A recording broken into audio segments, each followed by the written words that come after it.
Good evening. आप सभी लोगों का पुनः फ्यूचर कोचिंग क्लासेस पर स्वागत है। आज हम देखेंगे जो केवीएस का एग्ज़ाम हुआ था, उस केवीएस के एग्ज़ाम का जो आंसर की का सलूशन है उसके विषय में आज हम देखेंगे।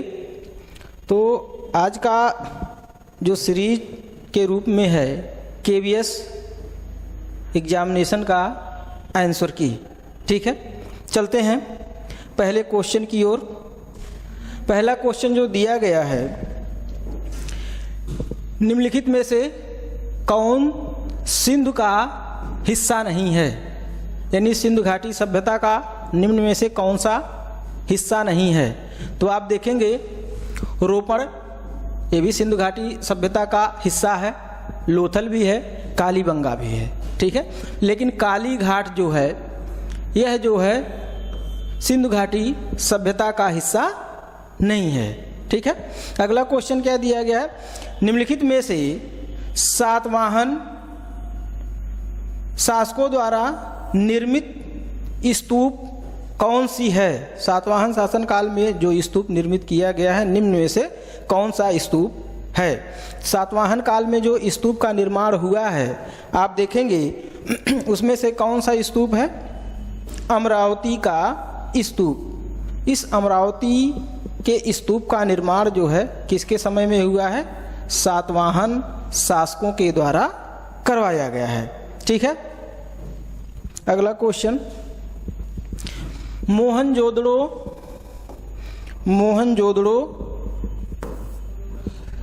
मोहनजोदड़ो से प्राप्त मातृदेवी निर्मित हैं, यानी मोहनजोदड़ो से जो मातृदेवी की प्रतिमा प्राप्त हुई है वह किससे बनाई गई है, तो टेराकोटा से मातृदेवी की प्रतिमा बनाई गई है, जो सैंधव सभ्यता में सर्वाधिक पूजित मूर्तियों में से एक था, ठीक है।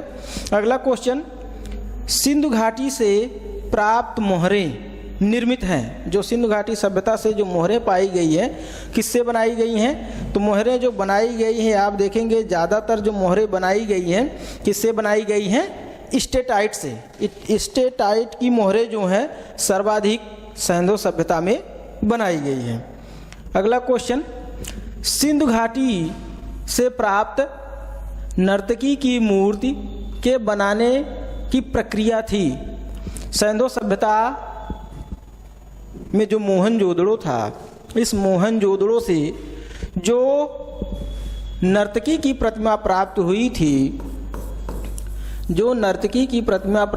थी, इसको किस विधि से बनाया गया है। तो इसमें आप देखेंगे लास्ट वैक्स प्रोसेस या लास्ट वैक्स कास्टिंग से जो है नर्तकी की प्रतिमा बनाई गई है, ठीक है। लेकिन थोड़ा सा कन्फ्यूजन यहाँ पर यह है कि ढोकरा कास्टिंग जो है,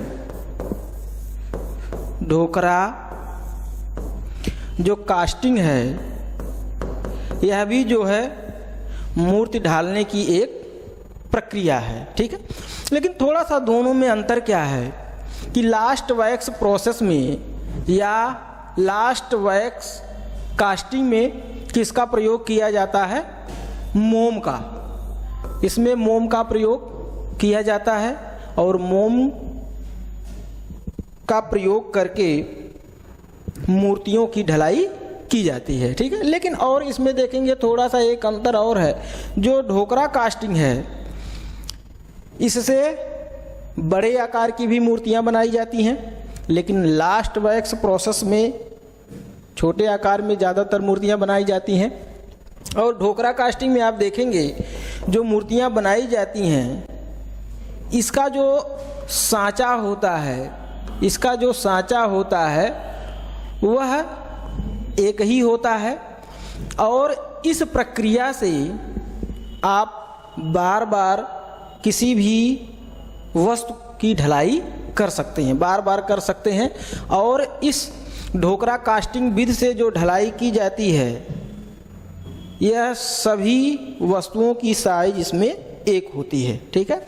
लेकिन जो लास्ट वैक्स प्रोसेस से की जाती है, इसमें एक बार ढालने के बाद जो मोल्ड होता है यानी जो सांचा होता है उसको नष्ट कर दिया जाता है या तोड़ दिया जाता है, या दोबारा आप उस सांचे का प्रयोग नहीं कर सकते हैं। लेकिन ढोकरा कास्टिंग में उस सांचे का आप बार बार प्रयोग करके उसकी ढलाई कर सकते हैं, ठीक है।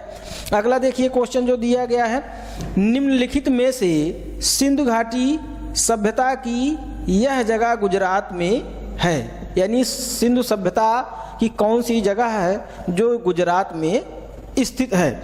तो गुजरात में आप देखेंगे कौन सी जगह स्थित है, लोथल। कालीबंगा तो आप जान रहे हैं राजस्थान में, हड़प्पा आपका पाकिस्तान में है, राखीगढ़ी आपका हरियाणा में है, ठीक है। अगला क्वेश्चन देखते हैं। अगला जो क्वेश्चन दिया गया है इसमें राजस्थान में स्थित सिंधु घाटी स्थल का नाम है। राजस्थान में स्थित सिंधु घाटी स्थल का नाम है। तो राजस्थान वाले क्षेत्र में जो सैंधो सभ्यता से संबंधित स्थल पाए गए हैं उसमें कौन सा है, कालीबंगा। कालीबंगा का संबंध कहाँ से है, राजस्थान से है। अगला देखते हैं, सिंधु घाटी सभ्यता के मोहरों पर लेख के रूप में किसका प्रयोग किया गया है। तो किसी भी लेख को लिखने के लिए किसका प्रयोग किया जाता है, लिपि का। चाहे आप देवनागरिक लिपि हो, चाहे चित्राक्षर लिपि हो, जो भी लिपियां हैं वो हमेशा जो है लिखी जाती है, चाहे चित्रों के रूप में हो चाहे अक्षरों के रूप में हो, ठीक है। अगला देखते हैं, मोहनजोदड़ो से प्राप्त देवी आकृति निर्मित है। तो मोहनजोदड़ो से जो देवी की प्रतिमा प्राप्त हुई है वह किससे बनाई गई है। तो आप देखेंगे मोहनजोदड़ो से जो देवी की प्रतिमा प्राप्त है किससे बनाई गई है, टेराकोटा। और टेराकोटा से जो मूर्तियां बनाई गई, मातृ देवी की मूर्तियां सैंधो सभ्यता में सबसे ज़्यादा पूजित मूर्तियों में से एक था, ठीक है। अगला क्वेश्चन क्या है, हड़प्पा सभ्यता से प्राप्त पुरुष धड़ का आकार है। तो हड़प्पा सभ्यता से जो पुरुष धड़ प्राप्त हुआ है उसका आकार कैसा है, लघु आकार, यानी छोटे आकार में जो है यह मूर्तियां प्राप्त हुई हैं, इसी वजह से लघु आकार की श्रेणी में रखा गया है। अगला देखते हैं, हड़प्पा से प्राप्त पुरुष धड़ की प्रखरता है। जो हड़प्पा सभ्यता से पुरुष धड़ प्राप्त हुआ है उसकी प्रखरता क्या है। तो देखेंगे वास्तविक है। वास्तविक का मतलब वह जो हड़प्पा से पुरुष धड़ प्राप्त हुआ है उसको देखने के बाद आपको खुद पता चलेगा कि यह जो है एक पुरुष धड़ ही है, इसीलिए इसको क्या कहेंगे, वास्तविक है उसकी प्रखरता, ठीक है। अगला क्वेश्चन क्या है, इस चित्र में दर्शित मिट्टी का बर्तन किस सभ्यता का है। यानी ये जो मिट्टी का बर्तन बनाया गया है इसका संबंध किससे है, सिंधु सभ्यता से, ठीक है। क्योंकि आपके सिलेबस में भी KVS में दिया गया है सैंधो सभ्यता, इसलिए इसका संबंध भी आपका कहाँ से रहेगा, सैंधो सभ्यता से। अगला जो क्वेश्चन दिया गया है यहाँ पर है नीचे, इसको देख लेते हैं। गुप्त काल में उत्तर प्रदेश और बिहार से प्राप्त कांस्य मूर्तियाँ किस देवता को समर्पित हैं। यानी गुप्त काल में जो मूर्तियाँ पाई गई हैं, ठीक है, जो उत्तर प्रदेश और बिहार से संबंधित हैं। तो आप देखेंगे कि इसमें किसकी मूर्तियां रहेंगी, बुद्ध की, ठीक है। क्योंकि उत्तर प्रदेश और बिहार, उत्तर प्रदेश का सारनाथ और बिहार जो है यह मुख्य रूप से बौद्ध धर्म से संबंधित केंद्र रहा है, इसलिए इसका संबंध कहाँ से हो जाएगा, महात्मा बुद्ध या बुद्ध मूर्तियों से। अगला क्या है, कांस्य प्रतिमाओं के लिए नालंदा किस काल में केंद्र बना। जो नालंदा है यह कांस्य प्रतिमाओं के लिए किस काल में केंद्र बना हुआ था। तो नालंदा विश्वविद्यालय की स्थापना आप जान रहे हैं गुप्त काल में हुआ है, ठीक है। लेकिन जो नालंदा है यह नालंदा जो केंद्र था कांस्य प्रतिमाओं के लिए तो पाल काल में, ठीक है। जो पाल काल है या जो आप देखेंगे पाल राजाओं के संरक्षण में किस शैली का विकास हुआ था, पाल शैली का। और इसका संबंध आप देखेंगे नालंदा का संबंध किससे है? पाल काल से। ठीक है, अगला क्वेश्चन यही दिया गया है, चोल काल में कांस्य मूर्तियों की प्रचुरता का कारण है। यानी चोल काल में जो कांसे की मूर्तियां बनाई गई हैं उसकी प्रचुरता का मुख्य कारण क्या था? मुख्य कारण आप देखेंगे मंदिर उत्सवों के लिए बनाई जाती थी। यानी मंदिर में उत्सव के लिए ज़्यादातर जो है चोल काल में मूर्तियां बनाई गई हैं। और चोल काल मुख्य रूप से आप देखेंगे कांस्य मूर्तियों के लिए सबसे ज़्यादा प्रसिद्ध रहा है, क्योंकि इस समय कांसे की प्रतिमाएं सर्वाधिक बनाई गई हैं। अगला, 13वीं सदी में व्यापक पैमाने में भवन निर्माण गतिविधि के अंतर्गत शुरू हुई। तो 13वीं शताब्दी में आप देखेंगे आपका जो है दिल्ली सल्तनत का प्रारंभ हो जाता है और इसका संबंध कहाँ से होगा? दिल्ली सल्तनत से। यानी 13वीं सदी में व्यापक पैमाने पर जो भवन निर्माण गतिविधि दिल्ली सल्तनत के अंतर्गत शुरू हुई थी। अगला क्वेश्चन जो दिया गया है, मातृ देवी का संग्रह है। जो मातृ देवी की प्रतिमाएं प्राप्त हैं सिंधु सभ्यता से, इसका जो संग्रह जो है कहाँ पर किया गया है? इसका संग्रह आप देखेंगे कहाँ किया गया है? राष्ट्रीय संग्रहालय नई दिल्ली। एक चीज़ और आप ध्यान देंगे कि जो सिंधु सभ्यता से जितने भी अवशेष मिले हैं वो ज़्यादातर आप देखेंगे राष्ट्रीय संग्रहालय नई दिल्ली में ही संग्रहित हैं। लेकिन मोहनजोदड़ो से जो पुजारी की मूर्ति प्राप्त है उसका संग्रह कहाँ है? राष्ट्रीय संग्रहालय लाहौर यानी पाकिस्तान में है। ठीक है, अगला देखते हैं कि कुषाण कालीन कटरा टीला से प्राप्त बुद्ध की बैठी हुई प्रतिमा निम्न में से किस संग्रहालय में सुरक्षित है? कुषाण कालीन कटरा से या कटरा टीला से प्राप्त बुद्ध की बैठी हुई प्रतिमा निम्न में से किस संग्रहालय में सुरक्षित है? तो आप देखेंगे कुषाण काल में मुख्य रूप से 2 केंद्र सबसे ज़्यादा प्रसिद्ध थे जहाँ पर मूर्तियों का निर्माण बड़े पैमाने पर किया जाता था और उसी से संबंधित उस शैली का भी विकास हुआ है। एक था आपका जो है गांधार शैली और यहाँ पे यानी गांधार क्षेत्र में ज़्यादातर जो है कुषाणकालीन मूर्तियाँ बनाई गई हैं। और दूसरा आप देखेंगे मथुरा शैली, इसका भी संबंध कुषाण काल से था। यानी मथुरा वाले क्षेत्र में मूर्तियाँ ज़्यादातर बनाई गई हैं और मथुरा में ही आप देखेंगे आपका कटरा टीला भी है। ठीक है, तो आप देखेंगे जो कटरा टीला है यहाँ से जो बुद्ध की प्रतिमा प्राप्त है उसका संग्रह कहाँ पर रखा गया है? उसका संग्रह आप देखेंगे मथुरा संग्रहालय उत्तर प्रदेश में है। ठीक है, यानी कुषाणकालीन जो कटरा टीला से प्राप्त बुद्ध की प्रतिमा है उसको कहाँ पर संग्रहित किया गया है? मथुरा संग्रहालय उत्तर प्रदेश।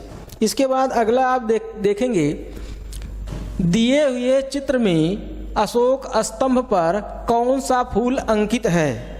यानी जो अशोक स्तंभ है इस अशोक के स्तंभ पर किस फूल को दर्शाया गया है?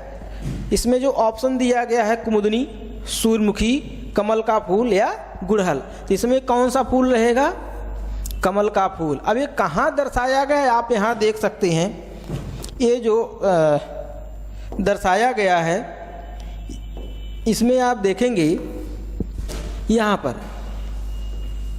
पर इस कमल के पंखुड़ी के आकार का इस लाट में जो है दर्शाया गया है। और यही क्वेश्चन जो है पूछा गया है कि यहाँ पर जो ये जो अशोक स्तंभ है इस अशोक स्तंभ में किस पुष्प को दर्शाया गया है? तो कमल का फूल। और कमल का फूल का संबंध भी आप देखेंगे किससे है? बौद्ध धर्म से। ठीक है, बौद्ध धर्म से भी कमल के फूल का संबंध है। अगला देखेंगे, अगला क्वेश्चन क्या है? अजंता के चित्रों का धरातल तैयार करने के लिए इनमें से कौन सी सामग्री गारा बनाने में प्रयुक्त नहीं किया गया था। यानी जो अजंता में भित्ति चित्र बनाए गए हैं, उस भित्ति चित्र में जो गारा बनाया गया है, निम्न में से किस सामग्री का प्रयोग नहीं किया गया है? सीमेंट का, क्योंकि उस समय सीमेंट का भी प्रचलन नहीं था। बजरी आपका था, खड़िया भी था, मेथी दाना का प्रयोग जो है उसमें चिपचिपा बनाने के लिए किया जाता है। ठीक है। अब बजरी जो है छोटे छोटे कणों या छोटे मिट्टी के छोटे छोटे टुकड़े को जोड़कर जो है गारा तैयार किया गया है। अगला देखेंगे, अजंता के किस गुफा संख्या में मरती राजकुमारी का चित्र चित्रित है? अजंता की किस गुफा में है? अजंता की गुफा संख्या 16 में मरती हुई राजकुमारी का चित्र जो है दर्शाया गया है। ठीक है। अगला देखते हैं, अजंता के अधिकांश चित्रों के विषय इनमें से हैं। तो अजंता का संबंध आप देखेंगे मुख्य रूप से क्या था? बौद्ध धर्म था। ठीक है। अगला, अजंता के किस गुफा संख्या में माया का स्वप्न चित्रित किया गया है? यानी जो माया यानी महात्मा बुद्ध की जो माता थी, उनके स्वप्न का चित्रण जो है अजंता की किस गुफा में किया गया है? तो आप देखेंगे अजंता की जो दूसरी गुफा है इसी में किया गया है। ठीक है। लेकिन आप देखेंगे जो अजंता की 16वीं गुफा है, इस 16वीं गुफा में भी जो है माया का स्वप्न का भी चित्रण किया गया है। लेकिन जो आपका केबीएस है, केबीएस के द्वारा गुफा संख्या 2 को सही माना गया है। तो इसमें हो सकता है सभी लोगों को कॉमन नंबर मिल सकता है। ठीक है। लेकिन जब आप चैलेंज करेंगे तभी। अगला जो है, अगला क्वेश्चन देखते हैं। अगला क्या है? सुंग काल में निर्मित स्तूप निम्न में से किन सामग्री का प्रयोग किया गया है? यानी सुंग काल में जो स्तूप बनाए गए हैं, इनमें से किस सामग्री का प्रयोग किया गया है? इष्टिका एवं पाषाण। इष्टिका का मतलब क्या होता है? इष्टिका का मतलब होता है ईंट, और पाषाण का मतलब पत्थर। अगला देखते हैं। अगला जो क्वेश्चन आपका दिया गया है, इसमें भवन निर्माण में ट्राबिएट से आर्किएट तरीके से परिवर्तन का परिचय। एक सेकंड, इसमें जो आप देखेंगे क्वेश्चन दिया गया है क्या? भवन निर्माण में ट्राबिएट से आर्किएट तरीके में परिवर्तन का परिचय में हुआ है। किसका हुआ है? तो आप देखेंगे इसमें इंडो इस्लामिक वास्तुकला, यानी जो ट्राबिएट शैली है, ट्राबिएट शैली यानी इसमें आप देखेंगे जो इंडो इस्लामिक वास्तुकला है, इसमें जो द्वार या जो छत बनाए गए हैं, कैसे बनाए गए हैं? मेहराब युक्त। ठीक है। तो ट्राबिएट शैली का संबंध भी आप देखेंगे किससे है? मेहराब युक्त द्वार से है। तो ये मेहराब युक्त द्वारों का प्रयोग कहाँ किया गया है? इंडो इस्लामिक वास्तु कला में। अगला क्वेश्चन जो दिया गया है, वास्तुकला में ट्राबिएट तरीके के अंतर्गत क्या आता है? तो ट्राबिएट के अंतर्गत आप देखेंगे ब्रैकेट, स्तंभ और लिंटन को रखा गया है। ठीक है। अगला जो क्वेश्चन दिया गया है, कुतुब मीनार की लंबाई कितनी है? जो कुतुब मीनार बनाया गया है, इसकी लंबाई कितनी है? तो इसकी लंबाई आप देखेंगे 234 फीट, लेकिन कहीं कहीं जो है 239 फीट और कहीं कहीं 242 फीट भी मिलता है। लेकिन केबीएस के द्वारा जो सही उत्तर माना गया है, कितना माना गया है? 234 फीट।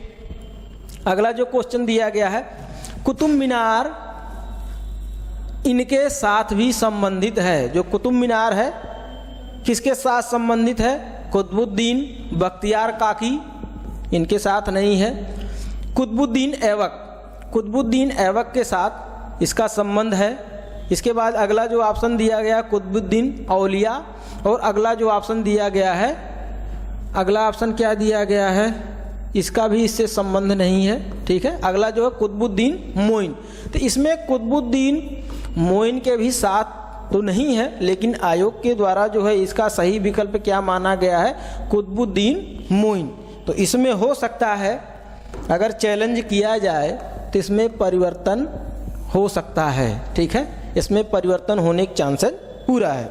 ठीक है, अगला क्वेश्चन क्या है, कुतुब मीनार इन आकारों के मिश्रण से बना है। जो कुतुब मीनार है वह किस आकार के मिश्रण से बना है? इसमें आप देखेंगे पॉलीगोनल और गोलाकार। ठीक है, पॉलीगोनल और गोलाकार।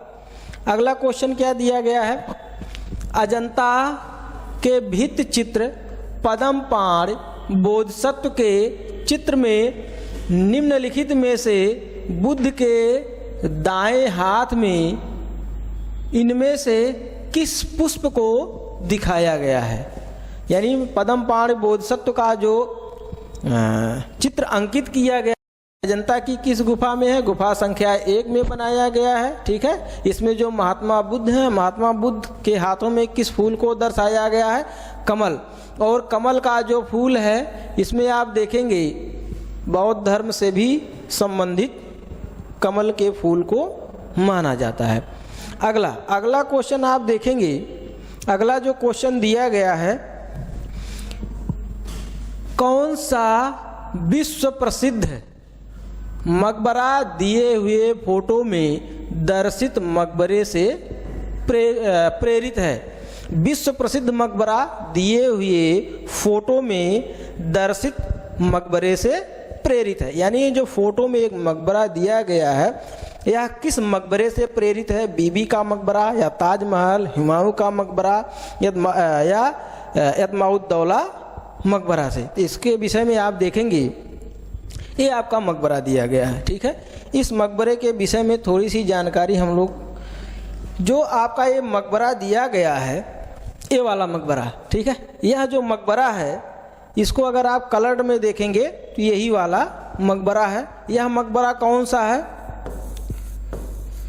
सफदरगंज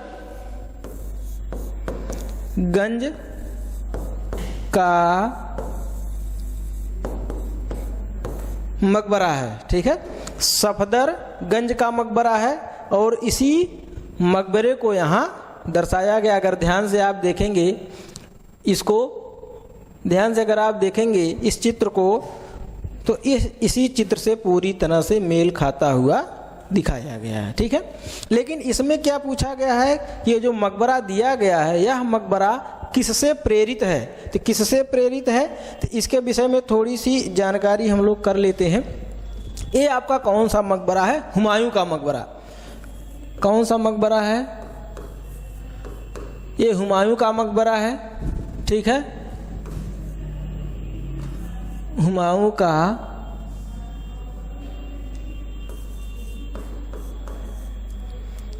इसको हटा ही देते हैं तो समझ जाएंगे आप लोग। ठीक है, ये हुमायूं का मकबरा है। ठीक है, और ये क्या है? ये आपका ताज महल है और इस ताज महल में आप देखेंगे शाहजहां का मकबरा भी इसे कहा जा सकता है। ठीक है, या मुमताज का भी मकबरा इसे कहा जाता है। और एक कौन सा मकबरा है? बीबी का मकबरा। बीबी का मकबरा। ठीक है, तो जो ताजमहल है, जो ताजमहल है, यह जो ताजमहल है इसको अगर आप देखेंगे तो ताजमहल हुमायूं के मकबरे से प्रेरित है। ठीक है, यानी आप देखेंगे जैसे हुमायूं का मकबरा बनाया गया उसी पैटर्न पर या उसी नक्काशी पर लगभग जो है आपका ताजमहल का भी मकबरा बनाया गया। अगर आप ध्यान से देखेंगे तो लगभग, लेकिन थोड़ी बहुत अंतर इसमें दिखाया गया है कि यहाँ मीनारों का भी प्रयोग किया गया, लेकिन यहाँ पर मीनारों का प्रयोग नहीं है। बीच में गुंबद यहाँ है और यहाँ पर भी गुंबद दिखाए गए, यहाँ पर भी गुंबद दिखाएंगे। इसमें जो ये मेहराब बनाए गए हैं, आप मेहराब भी देखेंगे वैसे बनाया गया है, ठीक है। लगभग सारी चीज़ें हैं। यानी ताजमहल जो है किससे प्रेरित है? हुमायूं के मकबरे से, ठीक है। यानी सबसे पहले हुमायूं का मकबरा बनाया गया, उसी पैटर्न पर आप देखेंगे लगभग आपका जो ताजमहल है उसी पैटर्न पर बनाया गया था शाहजहां के समय में, ठीक है। और इस ताजमहल से आप देखेंगे आधारित आपका जो बीबी का मकबरा बनाया गया है उसी से प्रेरित है। यानी ताजमहल से प्रेरित कौन सा है? बीबी का मकबरा, ठीक है। बीबी का मकबरा किसने बनवाया था? औरंगजेब के समय में बना था बीबी का मकबरा, और सेम पैटर्न आप देखेंगे यही है। इसीलिए बीबी के मकबरे को फूहड़ नकल भी कहा गया है मकबरे का, ठीक है, या ताजमहल की फूहड़ नकल इसे कहा गया है, ठीक है। जितनी सुंदरता यहाँ ताजमहल में है उतनी सुंदरता इस बीबी के मकबरे पर नहीं है, ठीक है। लेकिन आप देखेंगे जो ये सफदर जंग का मकबरा है यह किससे प्रेरित है? ताजमहल से, ठीक है, ताजमहल से प्रेरित है। और आप अगर देखेंगे दोनों का पैटर्न लगभग दोनों का पैटर्न वैसे ही है, ठीक है। यानी कहने का मतलब जो हुमायूं का मकबरा है किससे प्रेरित है? हुमायूं का मकबरा से प्रेरित कौन सा है? ताजमहल, ठीक है। हुमायूं के मकबरे से प्रेरित ताजमहल, ठीक है। और ताजमहल से प्रेरित आपका कौन सा है? ये बीबी का मकबरा, ठीक है। और इसी ताजमहल से भी प्रेरित कौन सा है? आपका जो है सफदर जंग का मकबरा। इसलिए यहाँ पर हमने 3 लिख दिया। 3 का मतलब ये भी आपका इसी से प्रेरित है और यह भी इसी से प्रेरित है। यानी ये जो क्वेश्चन दिया गया है, यानी जो मकबरा है किससे प्रेरित अब आपका हो जाएगा? ताजमहल से, ठीक है। हमको लगता है बहुत अच्छे से क्लियर हो गया होगा आपको। अगला क्वेश्चन क्या है? अगला क्वेश्चन देखते हैं। कुतुब मीनार पर बनी सजावट में सम्मिलित है, यानी कुतुब मीनार की जो सजावट है किससे की गई है? कैलीग्राफी और पत्तियों से इसकी सजावट की गई है। यानी उसमें आप देखेंगे कुरान की आयतों को जो है उकेरा गया है या लिखा गया है। अगला आप देखेंगे क्या है? संगमरमर पर जास्पर से जड़ित कैलीग्राफी में है। संगमरमर पर जास्पर से जड़ित कैलीग्राफी है। तो इसमें अगर आप देखेंगे जो इसका सही आंसर क्या होगा? कुरान की आयतें। कुरान की आयतें जो है संगमरमर पर जास्पर से जड़ित कैलीग्राफी की गई, यानी उसी में खोद कर कुरान की आयतों को लिखा गया है, ठीक है। अगला क्वेश्चन क्या है? गोल गुंबज में स्थित है। गोल गुंबज जो है आपका, गोल गुंबज कहाँ स्थित है? तो गोल गुंबज आप देखेंगे आपका कहाँ है? बीजापुर, ठीक है। गोल गुंबद का संबंध कहाँ से है? बीजापुर से है। इसके बाद अगला क्वेश्चन जो दिया गया, फहियान भारत किस धर्म का ज्ञान प्राप्त करने आया था? जो फहियान था भारत में किस धर्म का ज्ञान प्राप्त करने आया था? बौद्ध धर्म, क्योंकि उस समय भारत में बौद्ध धर्म का बोलबाला था और इसी को जानने के लिए जो है आपका फहियान जो है कहाँ आया था? भारत आया था, ठीक है। अगला क्वेश्चन, इनमें से किस गुफा संख्या में अजंता के आरंभिक चित्र प्राप्त हुए हैं? तो अजंता के आरंभिक चित्र कहाँ प्राप्त हुए हैं? गुफा संख्या 9 और 10। गुफा संख्या 9 और 10 में सबसे प्रारंभिक चित्र पाए गए हैं, ठीक है। अगला क्वेश्चन क्या है? अगला क्वेश्चन देखिए, यहाँ पर छपे हुए फोटो में जो पेंटिंग है उसकी शैली को पहचानिए। तो इस शैली यानी यह चित्र जो है किस शैली में बनाया गया है? राजस्थानी शैली में ही मारू रागनी का चित्र है, जिसमें जो है प्रेमी प्रेमिका जो है एक दौड़ते हुए ऊंट पर दिखाए गए हैं। अगला क्या है? दक्कन लघु चित्र में शीर्ष पोलो खेलती चांद बीबी चित्र में चांद बीबी कौन है?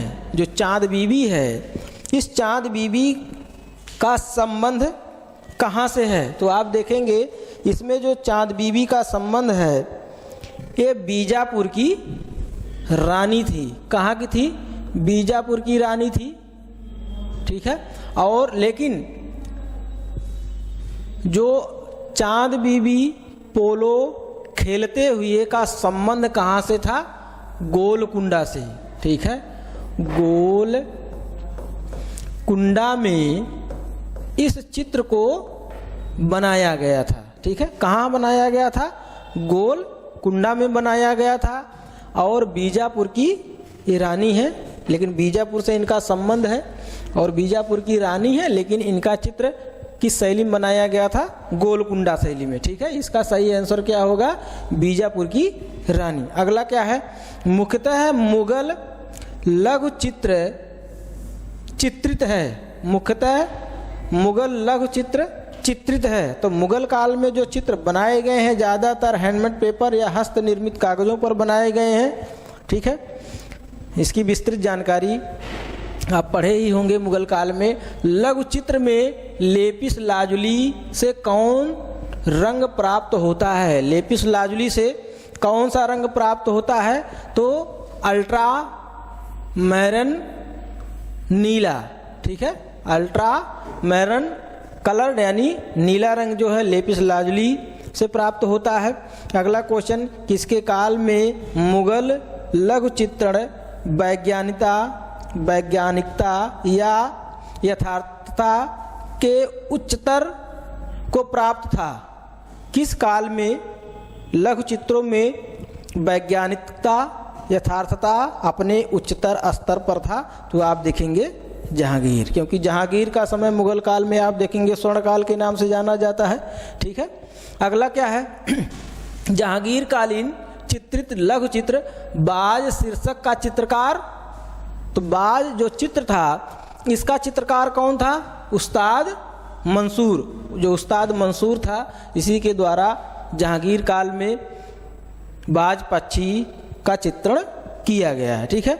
अगला जो है लघु चित्रों में राजाओं के चरित्र को दर्शाया गया है। जो लघु चित्र बनाए गए हैं उसमें किस काल के राजाओं का चित्र दर्शाया गया है? तो आप देखेंगे मुगल लघु चित्रण, यानी जो मुगल कालीन जो शासक थे, इन मुगल कालीन शासकों का जो चरित्र दर्शाया गया है इनके लघु चित्रों में। क्योंकि आप देखेंगे मुगल काल में जो शासक रहते थे इतने कला प्रेमी रहते थे, खुद जो है अपना व्यक्त चित्र बनवाते थे, ठीक है। और इसी के कारण आप देखेंगे कि मुगल काल में चित्रकला अपने पराकाष्ठा को प्राप्त हुई थी। अगला क्या है? लघु चित्र गोवर्धन पर्वत को उठाए श्री कृष्ण किसके द्वारा बनाया गया है? तो गोवर्धन धारण श्री कृष्ण का जो चित्र है किसके द्वारा बनाया गया है? तो मिस्किन के द्वारा बनाया गया, ठीक है, मिस्किन के द्वारा। अगला क्या है क्वेश्चन? आरंभिक रेखांकन पृष्ठभूमि आकृतिकार व्यक्त चित्रण व पूर्ण बाध रेखांकन लघु चित्र कार्यशाला में विभिन्न कलाकारों की योग्यता के आधार पर बांटा गया था। तो आप देखेंगे जो मुगल काल था, मुगल कालीन जो लघु चित्र बनाए गए थे उसको अलग अलग चित्रकारों के लेखन का कार्य कोई और करता था, चित्र का निर्माण कोई और करता था, यानी अलग अलग विभागों में अलग अलग लोगों को बांटा गया था और अलग अलग लोगों के द्वारा अलग अलग कार्य किया जाता था, ठीक है। अगला जो क्वेश्चन दिया गया है, बसावन किस मुगल शासक का दरबारी चित्रकार था? तो बसावन जो है यह अकबर के दरबार का दरबारी चित्रकार था, जो उस समय के चित्रकारों में अपना अलग स्थान रखता था, ठीक है। अगला जो क्वेश्चन दिया गया है, अगला क्वेश्चन इस चित्र में कृष्ण क्या कर रहे हैं? तो क्या कर रहे हैं? गोवर्धन पर्वत उठाए हुए दिखाए गए हैं। साफ साफ आपको दिख रहा है श्री कृष्ण अपने उंगली पर इस पर्वत को उठाए हुए दर्शाए गए हैं। लेकिन कभी कभी पूछता है कि गोवर्धन धारण कृष्ण में जो चित्र बनाया गया है किसकी छाप, इसमें आप देखेंगे चीनी कला की छाप दिखाई देती। किसमें? इस वाले भाग में, क्योंकि चीन जो है अपने प्रकृति चित्रण के लिए सर्वाधिक प्रसिद्ध रहा है, तो उसी का प्रभाव इस इतने वाले भाग यानी जो पर्वत है इस भाग पर चीनी कला का प्रभाव दिखाया गया। यानी इसमें कृष्ण क्या कर रहे हैं? गोवर्धन पर्वत को उठाए हुए दिखाए गए हैं। ठीक है, अगला क्या है? बीकानेर शैली के लघु चित्रों में मुगल चित्रकला का जोरदार प्रभाव था। क्यों? क्योंकि आप देखेंगे इसमें जो बीकानेर में जो मुगल दरबारी चित्रकार थे उनका भी संबंध बीकानेर और मुगल से था। ठीक है, और मुगल के चित्रकार जो है आकर बीकानेर में भी कार्य किए हैं। ठीक है, इसीलिए बीकानेर में मुगल दरबारी चित्रकार मौजूद थे, इसीलिए बीकानेर के लघु चित्रों में मुगल चित्रकला का जोरदार प्रभाव दिखाई देता है। ठीक है, अगला क्या है? नूरुद्दीन। नूरुद्दीन किस जगह के कलाकार थे? जो नूरुद्दीन हैं यह कहाँ के कलाकार थे? तो आप देखेंगे नूरुद्दीन का संबंध बीकानेर से था। ठीक है, ये बीकानेर के प्रसिद्ध कलाकारों में इनका नाम जाना जाता है।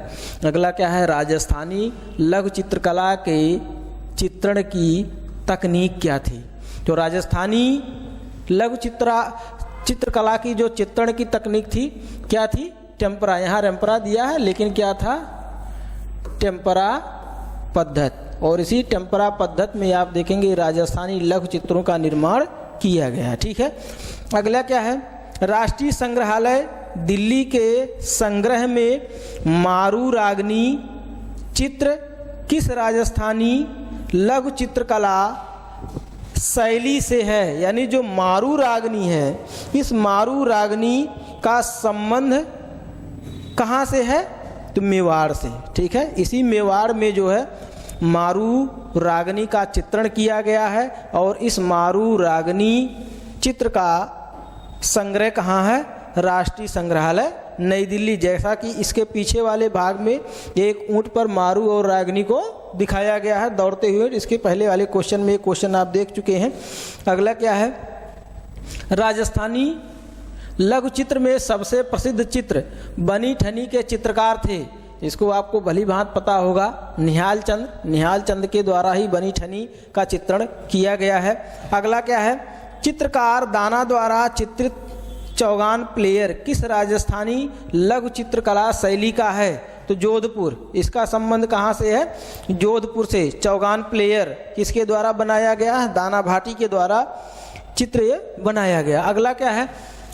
जयपुर राजस्थानी लघु चित्रकला शैली में चित्रित राम भरत मिलाप चित्र के चित्रकार कौन थे? तो राम भरत मिलाप में आप देखेंगे जो चित्रकार थे कौन थे? गुमान। गुमान जो है इसी के द्वारा जो है राम भरत मिलाप के चित्र को चित्रित किया गया। ठीक है, अगला क्या है? राजस्थान लघु चित्रकला शैली की कोटा शैली ने किस विषय के चित्रण में विशिष्टता हासिल की है?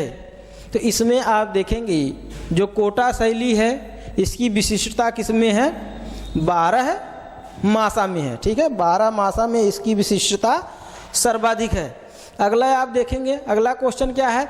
उस राजा का नाम बताइए जिसके व्यक्ति चित्र हमें किशनगढ़ चित्रकला में मिलते हैं। यानी उस राजा का नाम आप बताइए जिसके व्यक्ति चित्र जो है किशनगढ़ शैली में बनाए गए हैं। तो किशनगढ़ शैली का संबंध किससे है? तो राजा सामंत सिंह से। ठीक है, किससे है? राजा सामंत सिंह। और राजा सामंत सिंह के ही दरबार में आप देखेंगे निहाल चंद्र एक चित्रकार था, उसी के द्वारा जो है बनी ठनी का भी चित्रण किया गया है। ठीक है, अगला क्या है? गुमान द्वारा चित्रित जयपुर शैली का चित्र राम भरत मिलाप में कितनी मानव आकृतियां बनाई गई हैं? कितनी मानव आकृतियां? इसमें ऑप्शन जो दिया गया 50 से ज़्यादा, 20 से कम, 40 से ज़्यादा या 40 से कम। तो इसमें सही क्या होगा? 40 से ज़्यादा। लेकिन जो राम भरत मिलाप का चित्र गुमान के द्वारा जयपुर शैली में बनाया गया है, शैली कौन सी है? जयपुर। किसके द्वारा बनाया गया है? गुमान के द्वारा। चित्र कौन सा है? राम भरत मिलाप। ठीक है, इस राम भरत मिलाप में आप देखेंगे कुल 49 आकृतियां इसमें बनाई गई हैं। ठीक है, एग्जैक्ट इसका आंसर क्या होना चाहिए? 49। लेकिन ऑप्शन में 49 ना देने के कारण ये 50 से ज़्यादा तो होगा नहीं, 20 से कम भी नहीं होगा, ठीक है, 40 से कम भी नहीं होगा, 40 से ज़्यादा, यानी 40 से ज़्यादा और 50 से कम। तो ऑप्शन आपका सही होगा 40 से ज़्यादा। लेकिन अगर वास्तव में देखेंगे राम भरत मिलाप वाले चित्र में जो जयपुर शैली में गुमान के द्वारा बनाया गया, उसमें कुल कितने चित्र? 49, यानी 49 आकृतियाँ बनाई गई हैं। ठीक है, अगला क्या है? पहाड़ी लघु चित्रों के अंतर्गत बसोहली शैली में चित्रित रस मंजरी पर किस शैली का प्रभाव है? तो पहाड़ी लघु चित्रों के अंतर्गत जो बसोहली शैली है, यानी पहाड़ी शैली के अंतर्गत कौन सी शैली आपकी है? बसोहली शैली है। ठीक है, इस बसोहली शैली में किसका चित्रण किया गया है? रस मंजरी का। ठीक है, लेकिन अगर वास्तव में देखेंगे जो बसोहली शैली है, इस बसोहली शैली पर सबसे ज़्यादा किसका प्रभाव है? मुगल शैली का। ठीक है, लेकिन यहाँ पर आप देखेंगे ऑप्शन जो आयोग के द्वारा माना गया है प्रारंभिक पश्चिमी भारतीय लघु चित्र, तो इसमें भी अगर आप चैलेंज करते हैं तो अभी क्वेश्चन आपका मुगल शैली वाला सही हो सकता है। ठीक है, अगला क्वेश्चन क्या है? अगला क्वेश्चन देखेंगे, बंगाल चित्र शैली में वास चित्रण कहाँ से प्रभावित है? बंगाल शैली में जो वास टेक्निक का प्रयोग किया गया है कहाँ से प्रभावित है? जापानी चित्र से, क्योंकि जो जापान है, जापान मुख्य रूप से वास चित्रण के लिए प्रसिद्ध है। ठीक है, अगला क्वेश्चन क्या है? अगला आप देखेंगे, कृष्णा रेड्डी ने किस माध्यम में अपने काम बनाए हैं? यानी जो कृष्णा रेड्डी हैं, कृष्णा रेड्डी मुख्य रूप से किस माध्यम का प्रयोग करके चित्रों का निर्माण किया है? इसमें आप देखेंगे कृष्णा रेड्डी एक छापा चित्रकार हैं, और छापा कैसे चित्रकार हैं? छापा चित्रकार हैं। ठीक है, छापा चित्रकार हैं, और इसी छापा के अंतर्गत इन्होंने किस माध्यम का प्रयोग किया है? एचिंग माध्यम। ठीक है, अगला देखिए, वे कौन थे? भारतीय मूर्तिकार जिन्होंने अपने मूर्त शिल्प में अपने ही जनजातीय जीवन को दर्शित किया है। ठीक है, तो कौन से चित्रकार थे जो अपने मूर्त शिल्पों में जनजातीय को दर्शाया है? इसमें क्या हो जाएंगे आपके? राम किंकर बैज। जो राम किंकर बैज हैं यह भी एक जनजाति से संबंधित थे, इसीलिए आप देखेंगे इनके चित्रों में जनजातीय कला का भी प्रभाव दिखाया गया है। ठीक है, अगला क्वेश्चन क्या है? राजा रवि वर्मा पौराणिक कथाओं पर आधारित चित्र को घर घर पहुंचाने के लिए इनमें से किस छापा कला के तकनीक का प्रयोग किया है? तो किसका प्रयोग किया है? आइलियोग्राफ का। ठीक है, और इनके द्वारा आप देखेंगे 1894 ईस्वी में मुंबई के घाटकोपर में एक लिथोप्रेस की स्थापना किया गया था, और इस लिथोप्रेस में उनके द्वारा आइलियोग्राफ विधि से चित्रों का निर्माण किया गया है। ठीक है, अगला क्या है? अगला क्वेश्चन आप देखेंगे, देवी प्रसाद राय चौधरी द्वारा निर्मित श्रम की विजय मूर्ति निम्नलिखित में से कहाँ संग्रहित है? जो श्रम की विजय नामक मूर्ति है कहाँ पर संग्रहित किया गया है? आप देखेंगे राष्ट्रीय आधुनिक कला संग्रहालय नई दिल्ली में है, ठीक है। लेकिन यह चित्र जो है, इसका जो मुख्य चित्र है या मुख्य जो मूर्ति शिल्प है वो कहाँ है? मरीना बीच कहाँ है? चेन्नई, ठीक है, वहीं पर इसका निर्माण किया गया था। किस माध्यम में बनाया गया है? आप देखेंगे कांस्य माध्यम में बनाया गया है, ठीक है। अगला क्या है? वास्तु चित्रण तकनीक में अंतिम प्रक्रिया निम्नलिखित में से कौन है? वास्तु चित्रण तकनीक है, इसकी अंतिम प्रक्रिया क्या रहता है? टिंट लगाना, ठीक है। यानी शेड और क्या होता है? टिंट। शेड और टिंट का मतलब क्या होता है? छाया और प्रकाश। छाया और प्रकाश इसका अंतिम प्रक्रिया होती है, जिसमें आप देखेंगे सेट तो दिया नहीं गया है, टिंट दिया गया है, तो टिंट को सही मान लिया गया, ठीक है। अगला क्या है? नंदलाल बोस द्वारा निर्मित हरिपुरा अधिवेशन के सभी चित्रों का विषय इसमें से कौन सा था? यानी हरिपुरा अधिवेशन में जो नंदलाल बोस के द्वारा जो पोस्टर बनाए गए थे उसका मुख्य विषय क्या था? तो मुख्य विषय क्या था? दिनचर्या। दिनचर्या का मतलब ग्रामीण जीवन, ठीक है। ग्रामीण जीवन से संबंधित चित्रों का निर्माण किया गया है, ठीक है। ग्रामीण जीवन, और ग्रामीण जीवन को दिनचर्या भी आप कह सकते हैं, ठीक है। अगला क्वेश्चन क्या दिया गया है? निम्नलिखित में से कौन भारतीय महिला चित्रकार का जन्म हंगरी देश में हुआ था? तो हंगरी देश में किसका हुआ था? अमृता शेरगिल का। अमृता शेरगिल जो है इनके द्वारा भारत में कार्य किया गया है। भारतीय विषय वस्तु को या भारतीय विषय को बनाकर पाश्चात्य तकनीक से चित्रों का निर्माण इनके द्वारा किया गया, ठीक है। अगला क्या? अवनींद्रनाथ टैगोर के किस विद्यार्थी द्वारा चित्र पार्थ सारथी चित्रित किया गया है? यानी पार्थ सारथी का चित्रण किसके द्वारा किया गया है? नंदलाल बोस के द्वारा। और नंदलाल बोस जो है आपके अवनींद्रनाथ टैगोर के शिष्य थे, और इन्हीं के द्वारा आप देखेंगे पार्थ सारथी नामक चित्र का चित्रण किया गया है, ठीक है। अगला क्वेश्चन क्या है? अगला क्वेश्चन देखते हैं। अगला क्वेश्चन अमृता शेरगिल द्वारा चित्रित 3 लड़कियों का माध्यम निम्न में से कौन है? तो आप देखेंगे अमृता शेरगिल जो थी, इनका जो विषय था, विषय क्या था? भारतीय था, ठीक है, विषय भारतीय था। लेकिन माध्यम जो इन्होंने अपनाया था, माध्यम क्या था?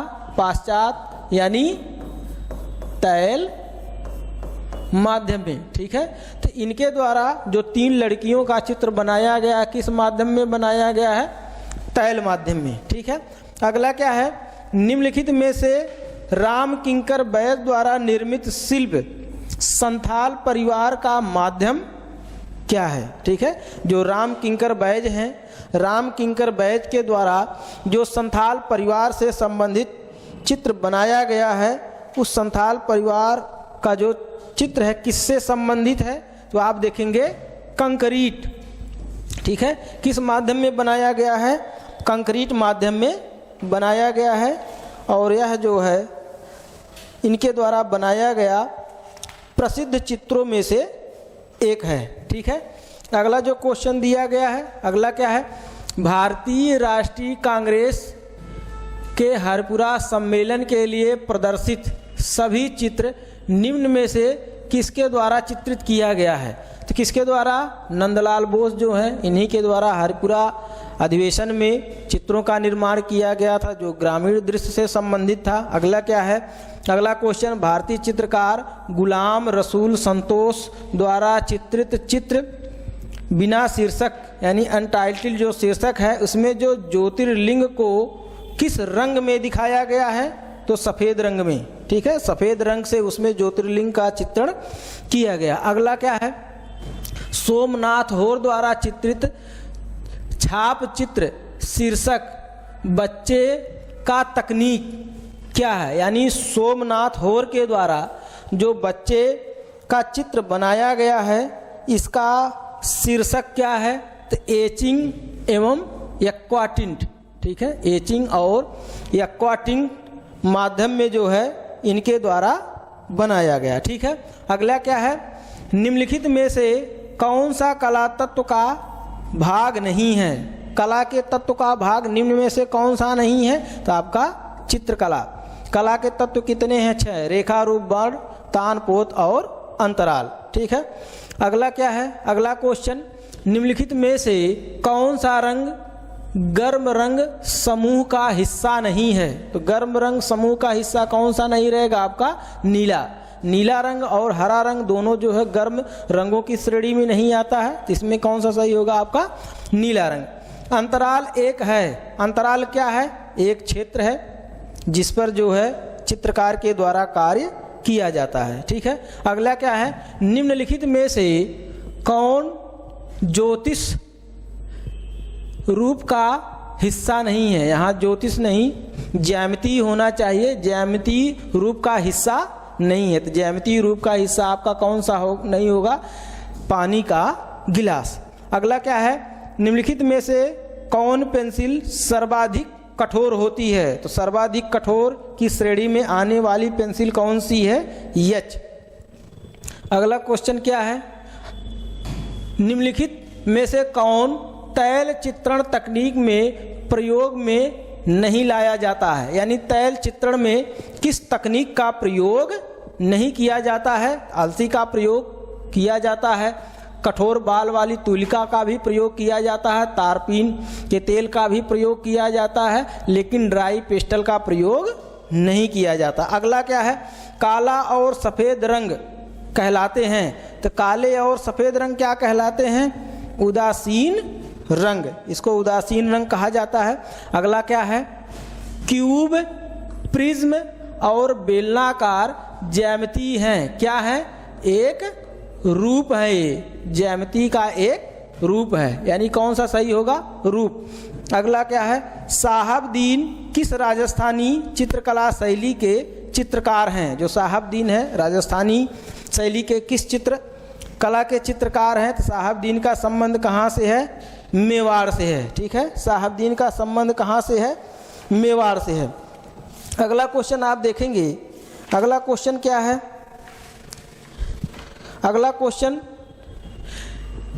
निम्नलिखित में से कौन राजस्थानी शैली के चित्रकार नहीं है, तो राजस्थानी शैली के चित्रकार आप देखेंगे दाना भाटी भी हैं, नूरुद्दीन भी हैं, साहबदीन भी हैं, लेकिन मंसूर नहीं, मंसूर का संबंध मुगल शैली के जहांगीर से है।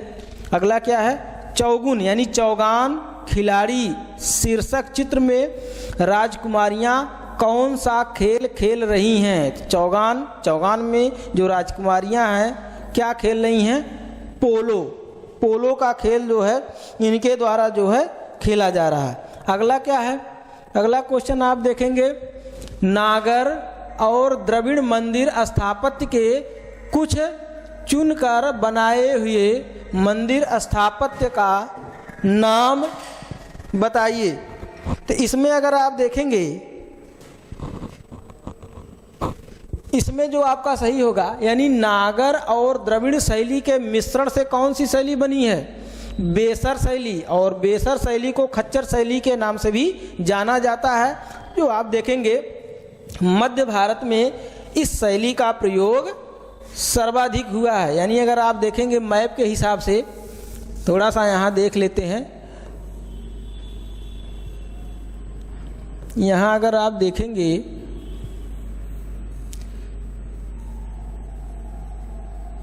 मैं उतना अच्छा नहीं बना, लेकिन फिर भी आप देखेंगे कि ये वाला जो भाग है, यहाँ तक भाग अगर आप देखेंगे तो दक्षिण भारत का जो भाग, यहाँ पर किस शैली का सर्वाधिक विकास हुआ है? द्रविड़ शैली का, ठीक। और इधर वाला जो भाग आपका रहेगा, यहाँ पर नागर शैली, ठीक है, द्रविड़ शैली और नागर शैली। और अगर आप देखेंगे तो नागर शैली और द्रविड़ शैली के मिश्रित वाले क्षेत्र को, जो मिश्रित वाला इसका जो क्षेत्र है, इसको थोड़ा सा अगर आप देखेंगे, ए वाला भाग, ठीक है, इसका, और ए वाला जो भाग है, यानी मुख्य रूप से अगर आप देखेंगे कर्नाटक और केरला वाला भाग, यहाँ पर जो शैली विकसित हुई थी, कौन सी शैली थी? बेसर शैली। और बेसर शैली किन दो शैलियों के मिश्रण से बनी है? द्रविड़ और नागर शैली, ठीक है। अगला क्या है? कला इतिहास में देवताओं की मूर्तियों के अध्ययन कहलाती है। कला इतिहास में जो देवताओं की मूर्तियों का अध्ययन किसके तहत किया जाता है? प्रतिभा लक्षण विद्या दिया है, लेकिन यहाँ पर प्रतिमा विज्ञान के अंतर्गत, ठीक है, प्रतिमा विज्ञान, प्रतिमा विज्ञान के अंतर्गत जो है मूर्तियों का अध्ययन किया जाता है, ठीक है। अगला क्वेश्चन क्या है? चित्र को देखकर मंदिर स्थापत्य शैली को पहचानिए। ये दक्षिण भारत का मंदिर है, तो दक्षिण भारत में खासकर तमिलनाडु का मंदिर है। किस शैली में? तमिलनाडु वाले क्षेत्र में किस शैली का विकास है? द्रविड़ शैली। यानी यह जो मंदिर बनाया गया है किस शैली में बनाया गया है? तो द्रविड़ शैली में यह मंदिर बनाया गया, ठीक है। अगला क्वेश्चन देखते हैं। अगला क्वेश्चन, तूतीनामा ग्रंथ चित्रण इनमें से किससे संबंधित है? तूतीनामा जो ग्रंथ है किससे संबंधित है? तोते से संबंधित होने के कारण ही इसे तूतीनामा कहा गया है, ठीक है। अगला जो है, लैपिस लाजुली रंग की प्रकृति क्या है? तो नीला रंग, ठीक है। लैपिस लाजुली से कौन सा रंग प्राप्त होता है? नीला रंग प्राप्त होता है। अगला, इनमें से कौन सी गुफा बघोरा नदी के किनारे स्थित है? बघीरा या बघोरा नदी के किनारे कौन सी गुफा है? अजंता की गुफा। अजंता की गुफा कहाँ है? महाराष्ट्र के औरंगाबाद में है, ठीक है। अगला क्या है? अजंता की गुफा संख्या 9 किस तरह की गुफा है? तो अजंता की जो गुफा संख्या 9 है, ये क्या है? एक चैत्य गुफा है। कौन सी गुफा है? चैत्य गुफा है, ठीक है। यानी अजंता में अगर आप देखेंगे तो गुफा संख्या 9 और गुफा संख्या 10, 9 और 10 मिलकर क्या हो जाते हैं? 19, ठीक है। 19 के बाद 26, 26 में 6 को अगर हम उलट देंगे तो कितना हो जाएगा? 29। यानी 9, 10, 19 और 26 जो गुफा है अजंता की, यह गुफा कैसी गुफाएं हैं? चैत्य गुफा है, ठीक है। चैत्य गुफाओं की संख्या कितनी है? तो 5 है, ठीक है। बाकी सभी गुफाएं कैसी हैं? बिहार गुफाएं, ठीक है। अगला क्वेश्चन क्या है? अगला क्वेश्चन देखेंगे। अगला क्वेश्चन, भारतीय राष्ट्रीय ध्वज के विकास क्रम में प्रथम ध्वज में बीच वाली पट्टी का रंग क्या था? तो बीच वाली पट्टी पीले रंग से बनाई गई थी, ठीक है। अगला क्वेश्चन क्या है? निम्नलिखित में से राजा रविवर्मा का एक माध्यम नहीं है। तो राजा रविवर्मा आप देखेंगे घाटकोपर में जो लिथोप्रेस की स्थापना किया था उसमें एलियोग्राफ से चित्र बनाए गए हैं, ठीक है। लेकिन शुरुआती दौर में आप देखेंगे ये जल रंग में भी थोड़ा बहुत काम किए हैं। तैल रंग के लिए प्रसिद्ध चित्रकार तो है ही है, लेकिन फ्रेस्को माध्यम में इनके द्वारा कार्य नहीं किया गया, ठीक है। अगला क्वेश्चन क्या है? निम्नलिखित में से अवनींद्रनाथ टैगोर की कौन सी चित्र या कौन सा चित्र बंगाल पत्रिका प्रवास में प्रकाशित हुई थी? यानी बंगाल की जो प्रवास पत्रिका है उसमें अवनींद्रनाथ टैगोर के किस चित्र को प्रकाशित किया गया था? तो यात्रा का अंत। इस यात्रा के अंत में आप देखेंगे एक ऊंट को भी दिखाया गया है। ठीक है, अगला क्वेश्चन देखते हैं। सिंधु घाटी सभ्यता का काल 2500 से 1800 ईसा पूर्व का आधार क्या है? तो इसका आधार जो आयोग के द्वारा माना गया है रेडियो कार्बन डेटिंग यानी C14। ठीक है, लेकिन अगर वास्तव में देखा जाए तो रेडियो कार्बन डेटिंग के रूप में आपका जो माना गया है 2350 से 1750, यानी 2350 से 1750 वाला जो डेट दिया गया है सिंधु सभ्यता का, यही जो है कार्बन डेटिंग डेट माना गया है। ठीक है, लेकिन इसका जो सही आंसर माना गया है आयोग के द्वारा रेडियो कार्बन डेटिंग। ठीक है, तो इसमें भी एग्जैक्ट आंसर नहीं है, बदलाव वैसे होने के चांसेस इसमें नहीं है। ठीक है, अगला क्या है? सिंधु नदी का उद्गम स्थान है। तो सिंधु नदी का उद्गम स्थान कहाँ है? तिब्बत के मान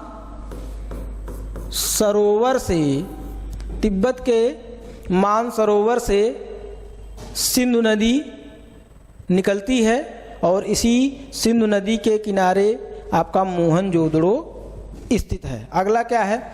सिंधु घाटी सभ्यता में निम्न में से कौन सी कला के अवशेष नहीं मिलता है? यानी सिंधु घाटी सभ्यता में किस कला के अवशेष नहीं मिलते हैं? मूर्ति कला का अवशेष मिला है, जो बड़े पैमाने पर ये भी है, आभूषण कला का भी मिला है, बर्तन कला का भी मिला है, लेकिन चित्रकला के भी मिले हैं। ठीक है, लेकिन फिर भी आयोग के द्वारा इसको सही माना गया है। वास्तव में अगर देखा जाए तो सिंधु सभ्यता में अवशेष के रूप में मिले हैं, लेकिन यहाँ से थोड़ा सा कन्फ्यूजन है। कन्फ्यूजन क्या है कि यहाँ अवशेष दिया है। ठीक है, अवशेष, तो अवशेष में आपका मूर्ति भी एक अवशेष है, आभूषण भी एक अवशेष है, बर्तन भी अवशेष है, लेकिन चित्र अवशेष नहीं है। क्यों? क्योंकि चित्र जो है आप देखेंगे जो सिंधु सभ्यता में जो बर्तन बनाए गए हैं, इसी बर्तनों पर चित्रों के रूप में मिले हैं। ठीक है, तो चित्र अवशेष नहीं है। ठीक है, चित्र को अवशेष की श्रेणी में नहीं रखा जाता है। अवशेष की श्रेणी में जो चीज़ें प्राप्त होती हैं उसको रखा जाता है। तो प्राप्त में आप देखेंगे मूर्ति भी पाई गई, आभूषण भी पाए गए, बर्तन भी पाए गए, चित्र अलग से नहीं पाए गए। चित्र कहाँ पर पाए गए हैं? मिट्टी के पात्रों पर बनाए गए, तो ये अवशेष की श्रेणी में नहीं होगा। ठीक है, अगला देखते हैं। अगला क्वेश्चन क्या है? लघु चित्रों में प्रयोग होने वाली तूलिका निर्मित हुई। तो जो लघु चित्र हैं इसमें जो तूलिका का प्रयोग किया जाता है, गिलहरी के बाल की तूलिका सबसे उत्तम या सबसे श्रेष्ठ तूलिका माना गया। ठीक है, अगला जो है, किस शासक के कार्यकाल में मुगल लघु चित्र शैली का पतन हुआ? किसके समय में हुआ? औरंगजेब के समय में। पतन तो आप देखेंगे शाहजहां के समय से तो प्रारंभ हो गए थे, लेकिन सर्वाधिक पतन अगर आप देखेंगे तो औरंगजेब के समय में हुआ। ठीक है, अगला क्या है? अगला क्वेश्चन देख लेते हैं। निम्नलिखित चित्र को किसकी जीवनी में सम्मिलित किया गया है? यह चित्र जो है किस शासक से संबंधित है? तो जहांगीर के दरबार में एक चित्रकार था मंसूर, जो पशु पक्षियों के चित्रण में सिद्धहस्त था। इसी के द्वारा यह चित्र बनाया गया है। यह चित्र कौन सा है? बाज पक्षी का है। ठीक है, अगला देखते हैं। अगला क्वेश्चन क्या है? निम्नांकित चित्र कला है, यह जो है कैसी कला है? एचिंग। ठीक है, एचिंग माध्यम में बनाया गया है। और एचिंग माध्यम में जो ये चित्र बनाया गया है किसके द्वारा बनाया गया है?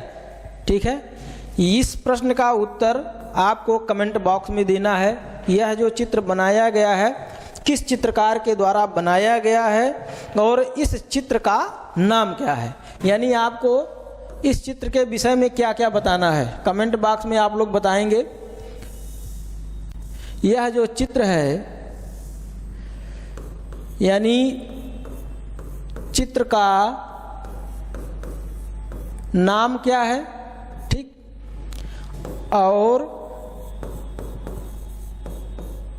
चित्रकार यानी किसके द्वारा यह चित्र बनाया गया है। ठीक है, तो आप देखेंगे यह जो केबीएस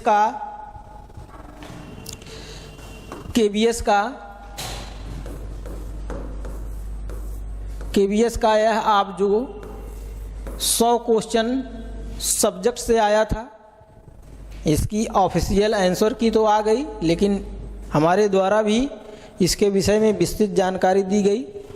तो आज इतना ही।